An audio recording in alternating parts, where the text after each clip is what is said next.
Hey guys, Jaren here, and today we are going to have a full first impression of the Galaxy Z Fold 6. Yes, the original foldable, which actually folds, not flips. So yes, I made a video talking about my general overview of the event, which I told you guys I will make a video going in depth about the devices. So that's this video exclusively for the Galaxy Z Fold 6. So let's begin with the design and display.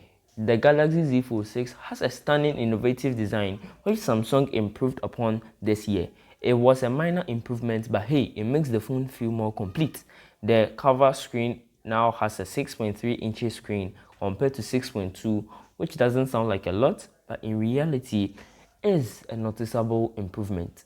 Now the phone feels more like an actual phone when you don't open the inner screen. The thing is, most smartphones have 6.3 inches screens and not 6.2. So Samsung heading towards this improvement makes the device more natural to use than how it was last year. Also, they've decreased the size of the bezels, which also help a lot in feeling like a natural phone. The inner screen is now 7.6 inches with 120 Hz refresh rate, meaning it is very intuitive to use, and you also have an AMOLED panel, which for the ordinary people is another way of saying OLED with a higher technology. It has a 4K display and 410 ppi, which means pixels per inch. So basically every inch on the phone has 410 pixels, which gives it that sharp and vibrant look, almost hiding the pixels for them not to be visible from a glance. By the way, this is for the cover screen. The inner screen has 374 ppi.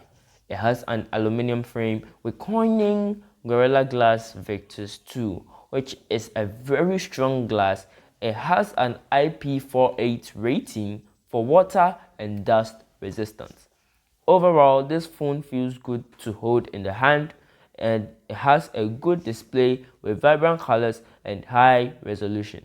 That's it for display and design. Let's move on to processor.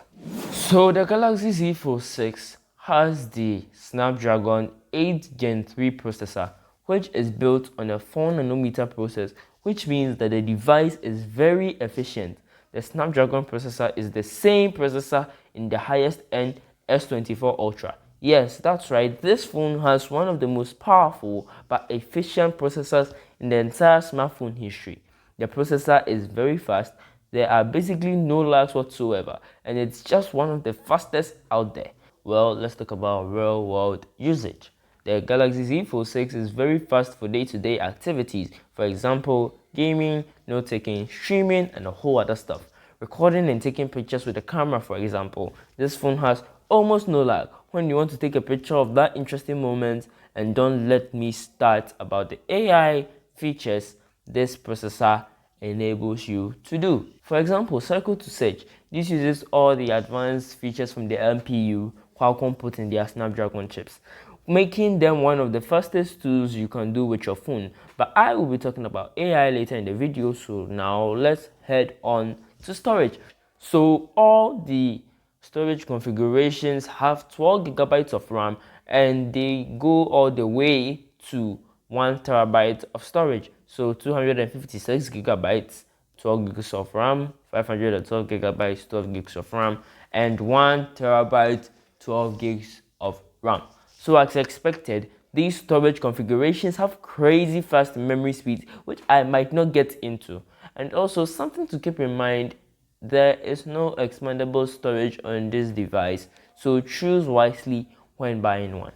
Let's talk about cameras. Okay, so I'm going to begin with the nerdy stuff, and then we move to the stuff the ordinary guys understand. So let's go. So we have a 50 megapixel main sensor with optical image stabilization, a 10 megapixel telephoto, and a 3x optical zoom, and 12 megapixel ultra wide lens. So in daylight, this camera handles light accurately with excellent dynamic range and good white balance. If you compare this to last year's foldable, you are not going to see much of a difference, but you might see some key features about the Fold 6 that makes it a really good camera.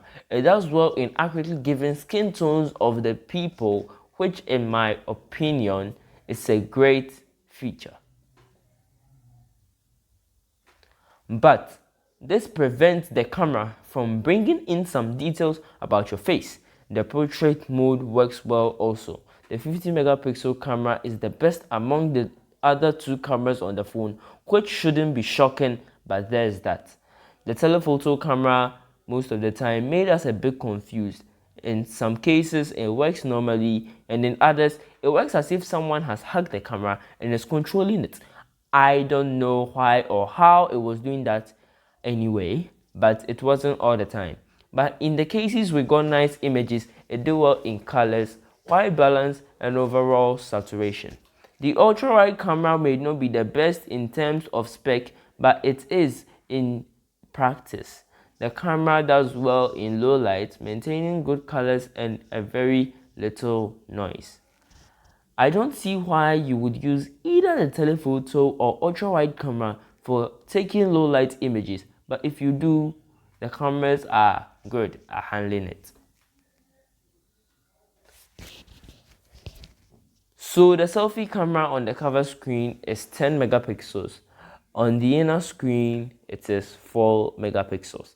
The selfie camera on the inner screen, in my opinion, should be taken out and then used to fix something else. This is just extra money for a camera, which is basically trash.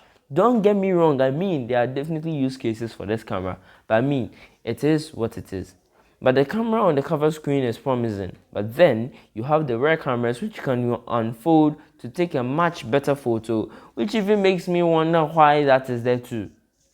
I will definitely use the rear main 50 megapixel camera for everything, but maybe you have something else in mind. Now let's move on to the little things that makes this phone different from last year's Fold 5. So this is powered by Android 14 and will get up to 7 years of OS upgrades. It has a nicely built speaker with good sound when watching content and gaming. It has flatter size and feels like a S24 Ultra when holding it. It has support for 5G, Wi-Fi 6E, Bluetooth 5.3, eSIM, and NFC. It has a side-mounted fingerprint scanner which supports Samsung DeX with a stylus support. Now let's talk about Galaxy AI. Samsung just brought about their new Galaxy AI features.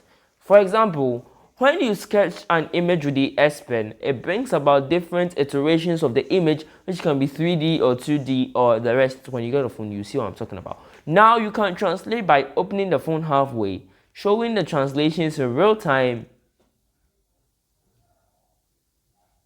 as you speak, which in this term is new, but Google has had Translate for years. But anyway, now when you use Samsung Internet and the Notes app, you can summarize a page, which again isn't something new, but it's there. And a new feature which allows you to tell AI to reply to a message, which I personally don't love because I lose all the human touch and things that, you know, when I am writing the image I feel. But it is what it is. Now with this sketch to image thing, you can sketch in live images, which gives the object a more realistic look.